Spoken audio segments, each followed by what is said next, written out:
건강한 흙과 풍성한 수확, 칼슘과 유황 따로따로 주는 번거로움을 없앤 칼슘 유황 비료는 생산성과 당도, 향, 저장성은 높이고 각종 병충해 예방에 효과적입니다. 토양에 생명력을 넣어주는 뿌리생은 천연 유기산이 함유되어 뿌리 생육을 촉진하고 각종 병해균과 연작 피해를 줄여줍니다. 남해화학 칼슘 유황 비료와 뿌리생. 이젠 선택이 아닌 필수입니다. 여러분 안녕하십니까? NBS 뉴스 24입니다. 정부가 김장 채소 공급 확대에 팔을 걷어붙였습니다. 김장 물가가 오르지 않도록 가격 안정에 최선을 다하겠다는 겁니다. 네, 그러나 현재 배추무 가격은 지난해의 절반 수준에 그치는 실정입니다. 농가들은 정부가 고추, 마늘 등 양념채소 비축 물량을 시장에 풀겠다는 신호가 아닌지 우려하고 있습니다. 김민경 기자가 보도합니다. 정부가 올 연말까지 김장 채소 공급을 확대한다고 밝혔습니다. 김용범 기획재정부 제1차관은 최근 서울 여의도 수출입은행에서 물가관계 차관회의 한국판 뉴딜 점검 태스크포스 회의를 열고 이같이 밝혔습니다. 김 차관은 장마 피해의 여파가 김장 물가 상승으로 이어지지 않도록 세심한 관리가 필요하다면서 공급을 늘리고 주요 유통업체 특별 할인 행사 등을 통해 김장 채소 가격을 안정화할 수 있도록 최선을 다하겠다고 말했습니다.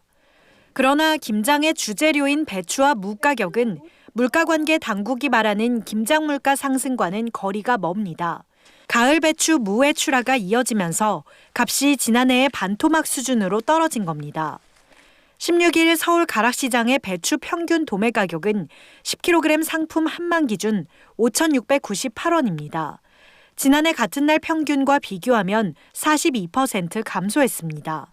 무도 마찬가지입니다. 16일 무 평균 도매 가격은 20kg 상품 한 상자 기준 1,928원으로 지난해 같은 날 평균에 비하면 48% 이상 줄어들었습니다.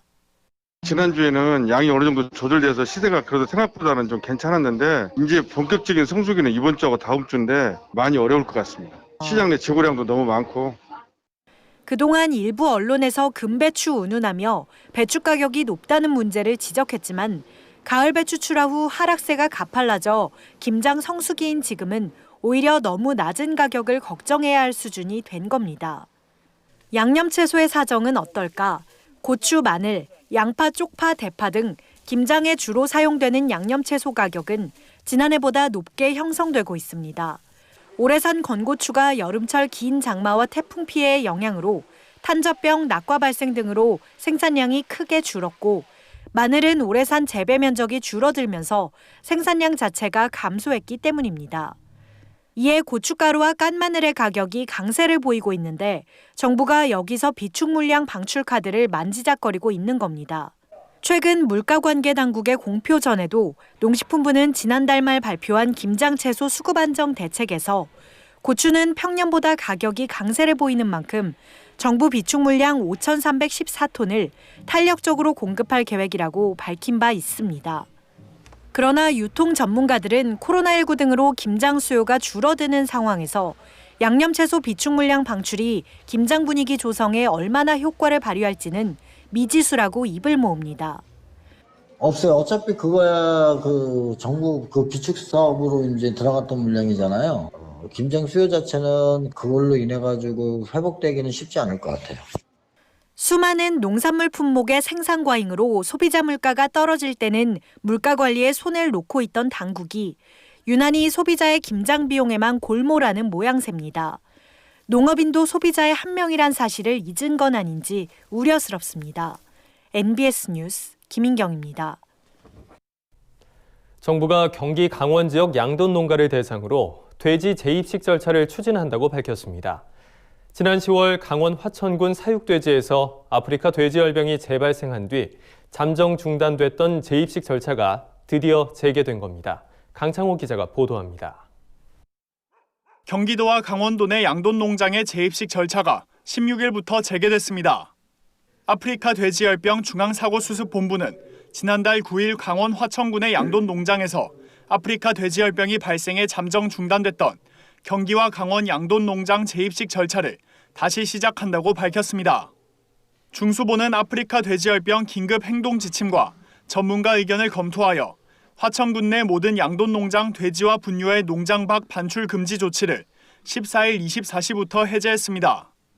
화천군 내 마지막 발생 농장의 살처분 및 소독 완료 시점인 10월 13일로부터 30일이 경과한 뒤 10km 내 농장 정밀 검사에서 이상이 없었던 데 따른 조치입니다. 이에 따라 재입식 대상 농가 261곳 가운데 기존의 재입식 평가를 마쳤던 양돈 농장은 입식 신고와 돼지 공급 계약 상황에 따라 이달 중 재입식이 가능할 것으로 보입니다.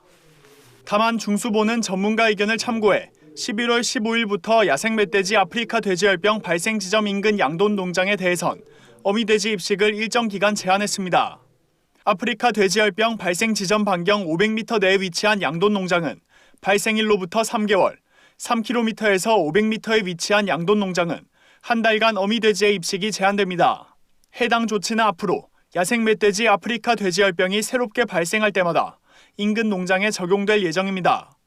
또 중수보는 16일부터 아프리카 돼지열병 발생 시군과 인접 시군을 중점 방역 관리지구로 지정해 방역 관리를 강화할 방침입니다. 중점 방역 관리지구로 지정된 지역은 아프리카 돼지열병이 사육돼지와 멧돼지에서 발생한 김포, 강화, 연천 등 11개 시군과 이와 인접한 고양, 양주, 동두천 등 7개 시군 등 총 18개 시군입니다. 해당 지역 양돈 농가 656곳은 강화된 방역시설 기준을 내년 5월 15일까지 마련해야 합니다. 강화된 방역시설 기준은 외부 울타리, 방조 방충망, 폐사체 보관시설 등 모두 8가지입니다. 한편 농림축산식품부는 야생 멧돼지에서 지속적으로 아프리카 돼지열병 바이러스가 검출되고 있는 만큼 양돈 농가들에게 기본 방역 수칙 준수와 소독 작업을 당부했습니다. 양돈 농장에서는 특정 지역이 오염되어 있기 때문에 농장으로 바이러스가 유입되지 않도록 철저한 차단이 필요합니다. 특정 지역 야산과 하천에 방문을 하지 말고 차량과 사람의 농장 출입을 최소화한 상태에서 농장 4단계 소독을 철저히 실시해 주시기 바랍니다. 접경 지역 돼지 재입식이 계획대로 추진되기 위해선 철저한 차단 방역과 농가들의 방역 준수가 절실한 시점입니다. MBS 뉴스 강창호입니다. 52년 만에 가장 적었던 올해 쌀 생산량 조사 결과는 농업통계 부정확성 논란으로 번지고 있습니다. 통계청의 쌀 예상 생산량이 실제 생산량과 크게 달랐다는 건데요. 이 때문에 농업통계를 다시 농식품부가 관리해야 한다는 목소리가 높아지고 있습니다. 손현진 기자입니다. 통계청이 실시하는 농업통계의 부정확성 논란이 거세지고 있습니다. 올해 쌀 예상 생산량과 실제 생산량 사이에 나타난 괴리 때문입니다. 지난달 8일 통계청은 올해 쌀 예상 생산량에 대해 지난해보다 11만 3천 톤 줄어들 것으로 전망했지만 실제 생산량은 23만 7천 톤 감소했습니다. 지난해 대비 감소량으로 보면 예상 생산량과 최종 집계 결과 사이에 2배 이상 차이가 벌어진 겁니다.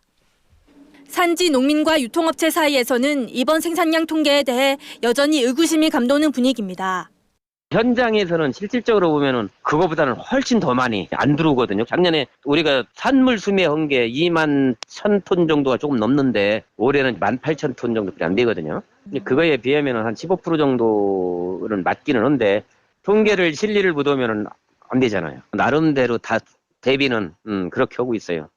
농업통계는 1998년과 2008년 두 차례 걸쳐 농식품부에서 통계청으로 넘어갔습니다. 농산물 재배 면적과 생산량 등을 국가통계기관에서 조사해 정확성을 높인다는 취지였는데 현실은 이와 거꾸로 가고 있습니다. 정부 예상과 산지 예측이 큰 차이를 보이면서 현장의 혼란으로 이어지고 있는 겁니다. 통계청이 예상 생산량하고 실수확량의 차이가 난 이유에 대해서 주로 태풍과 관련된 이유를 사실 많이 제시를 하고 있거든요. 그런데 태풍하고 관련된 그런 피해는 사실은 9월 중순 이전에 주로 이루어졌던 것이기 때문에 그것만으로 다 설명하기는 조금 어려운 측면이 사실은 좀 있습니다. 현장에서는 분명히 혼란이 있을 수밖에 없는 점은 지난해도 쌀 예상 생산량으로 제시된 377만 9천 톤은 최종 집계된 생산량과 약 3만 5천 톤 차이가 있었습니다. 최근 서삼석 더불어민주당 의원은 통계청이 주도하는 농업통계가 부정확해 쌀값 폭락이 되풀이되고 있다며 이를 농식품부로 재이관해야 한다고 지적했습니다. 적어도 농수산물 특수성을 고려해서 쌀 등 농업 통계는 통계청에 일률적으로 맡길 게 아니라 선제적으로 농식품부가 주도적으로 관리하는 게 맞다. 농업 통계를 향한 현장의 불신은 수급 대책의 실효성을 떨어뜨린다는 점에서 보다 정확한 통계 체계를 만들기 위한 노력에 서둘러야 할 것으로 보입니다. MBS 뉴스 손현진입니다. 전라남도가 벼농가에 경영안정 대책비를 지급합니다. 도비와 시군비를 합쳐 모두 570억 원 규모인데요. 사업을 시행하는 8개 광역지자체의 예산 중 가장 높은 수준입니다. 권수환 기자입니다. 전라남도가 벼 경영 안정 대책비 570억 원을 지급합니다. 지난 2001년부터 시행된 벼 경영 안정 대책비 지원 사업은 정부가 지원하는 공익 직불금과 별도로 전라남도가 시행 중인 자체 사업입니다. 쌀 생산 기반을 유지하고 농가들의 경영 안정을 도모한다는 취지입니다. 지원 대상은 전남에 주소를 두고 도내 농지에서 0.1헥타르 이상 직접 벼를 재배한 농민입니다. 논타작물 재배 지원 사업 참여 농지도 예외적으로 포함해 지원합니다. 시군별 벼 재배 농가 수와 면적에 따라 지급되며 농가별 2헥타르 한도로 경작 규모에 따라 직불금으로 지급합니다. 그동안 직불금 형태와 사업 형태로 두 가지로 있었는데 금년부터는 조례 개정을 통해서 전 시군한테 직불금 형태로 벼 경영 대책비를 지급하고 있습니다.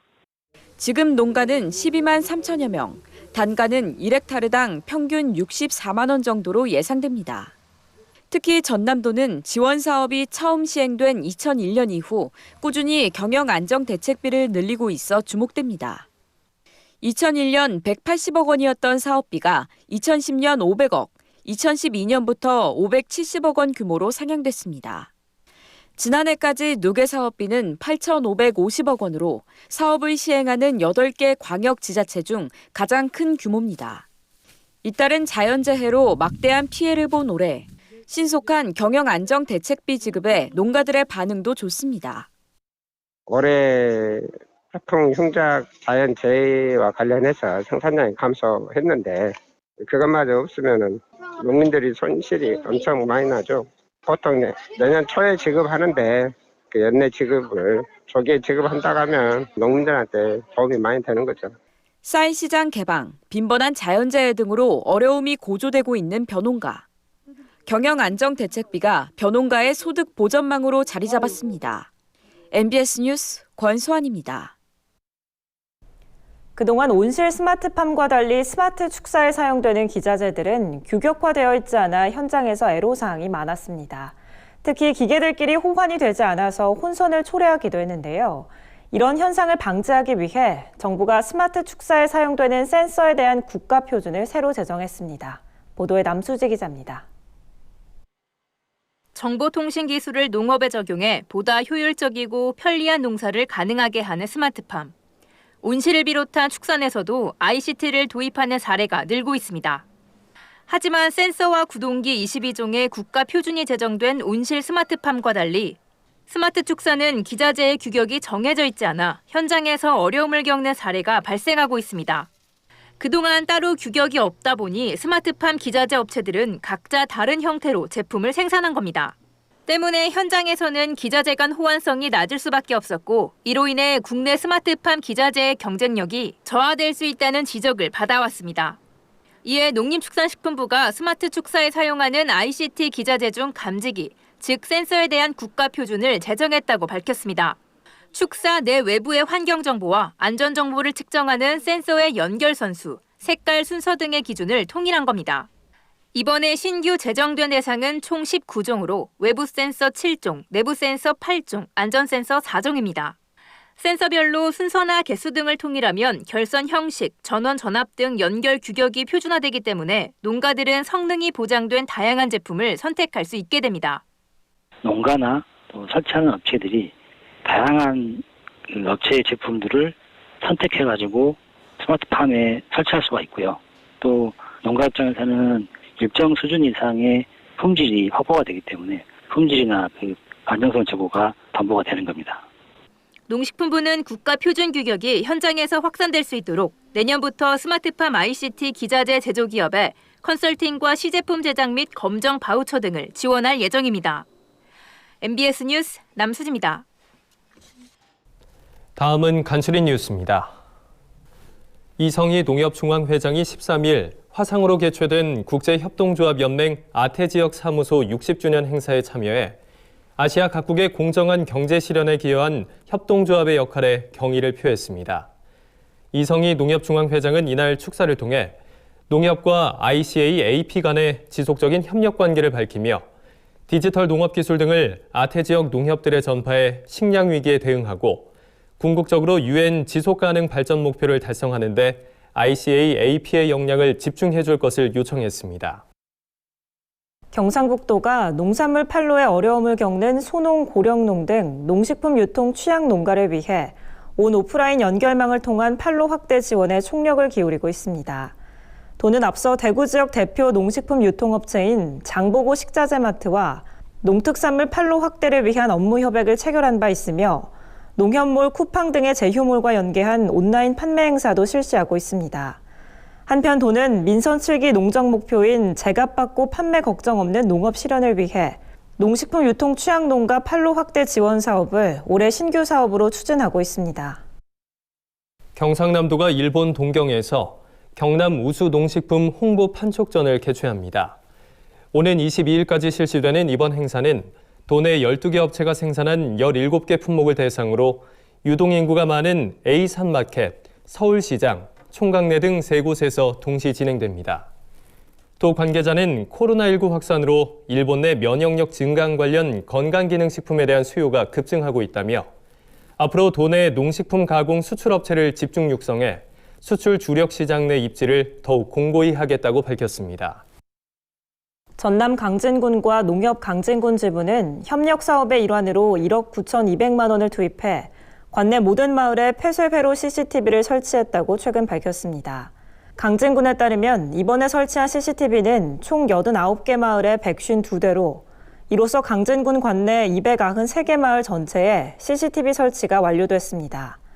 군 관계자는 강진군과 강진군 농협이 협력해 추진한 CCTV 설치 사업이 군민의 안전과 쾌적한 지역 환경 조성에 기여할 수 있기를 바란다고 밝혔습니다.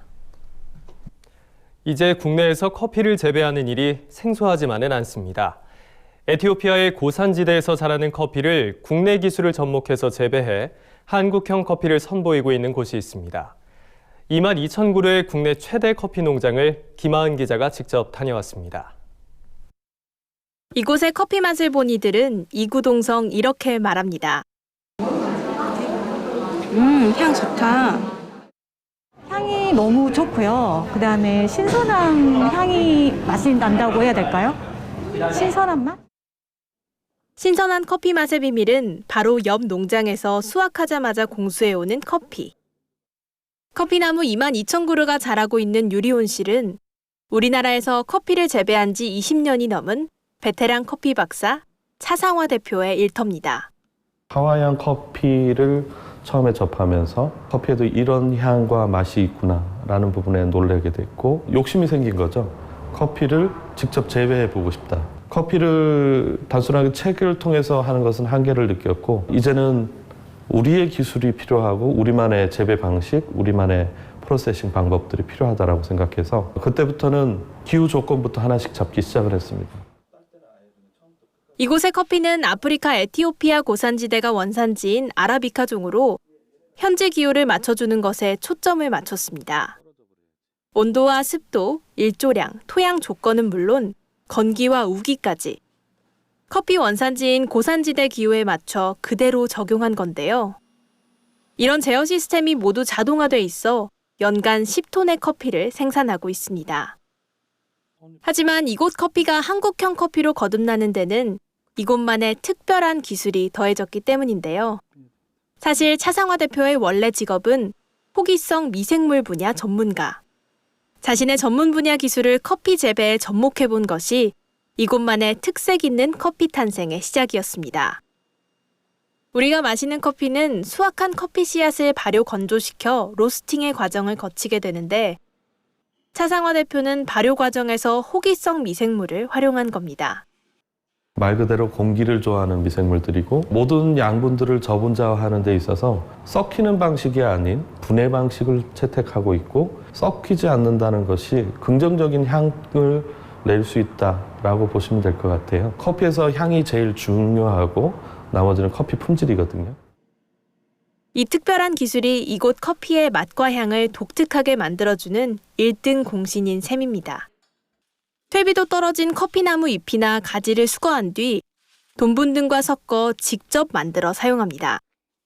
이런 자연순환 유기농법으로 국내 커피 농장 중 처음으로 농산물 우수관리 인증도 받았습니다. 커피를 매개로 사람들과 교류하며 다양한 커피 문화를 접하게 하고 싶다는 차상화 대표에게 커피 재배는 커피에 대한 열정의 시작일 뿐입니다. 조금 더 사람들이 많이 알고 좀 두베이 하면 스페셜티 커피를 이제 취급하는 곳이라는 좀 생각도 갖게 해줬으면 좋겠고 또 국내에서도 커피 재배가 또 많이 잘 되고 또 품질도 이만큼 또 높게끔 이제 재배를 할 수 있다는 것도 사람들이 많이 알아줬으면 좋겠습니다. 일반인을 대상으로 한 커피 교육은 물론 다양한 커피 전문가를 육성하는 일까지 아직도 하고 싶은 일이 많다는 차상화 대표.